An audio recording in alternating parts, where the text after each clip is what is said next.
Hi, I'm Skylar. While you can't actually delete an Apple ID, you can basically render it totally inoperable. One way you would do that is just by signing out of things. So if you're on your iPod, for example, or iPhone, you go to Settings and down at the bottom, iTunes and App Stores, tap the ID and sign out. But if you want to manage how your Apple ID is being used, go to iTunes on your computer.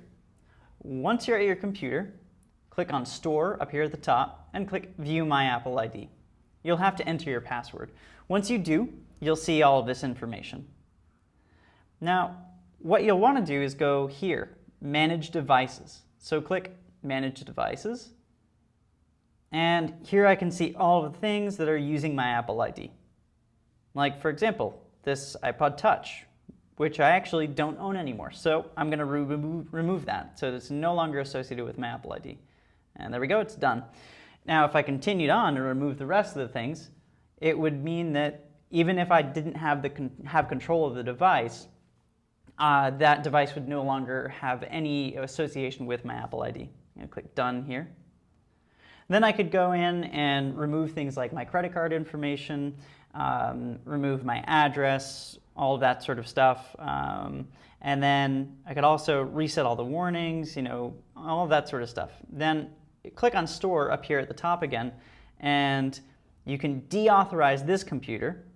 And if you have multiple computers that are authorized to play content that you've bought with that Apple ID through iTunes, you'll see computer authorizations. It tells you how many, and it's up to 5. So you could deauthorize all of those computers remotely so that you can sort of retract and consolidate control of that Apple ID. Then once you've deleted all that information, essentially you've deleted the Apple ID. It'll still be out there, and you can't actually reuse it at some other later date, and no one else can either, which is a security feature.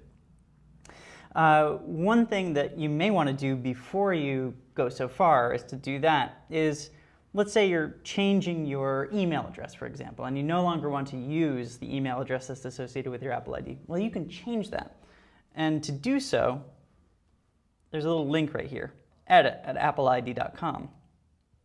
So you click on that, and it brings you to appleid.apple.com, and you sign in.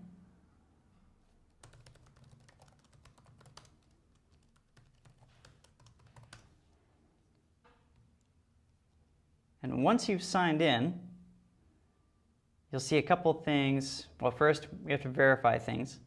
So this is also pretty important. Apple has recently introduced two-step verification. And what this means is that in order to log in and view these very important settings, I have to receive a verification code at my phone number. And we'll wait for it to come through. There we go. And this code is unique every time you log in. It makes a big difference in security, and it prevents things from being hacked. So right here I see my email addresses, etc., and I can click Edit, and then change my email address. So if I leave one email address, I can migrate my Apple ID to a new one. Thus, you may not actually have to delete anything. Thanks for watching. I'm Skylar.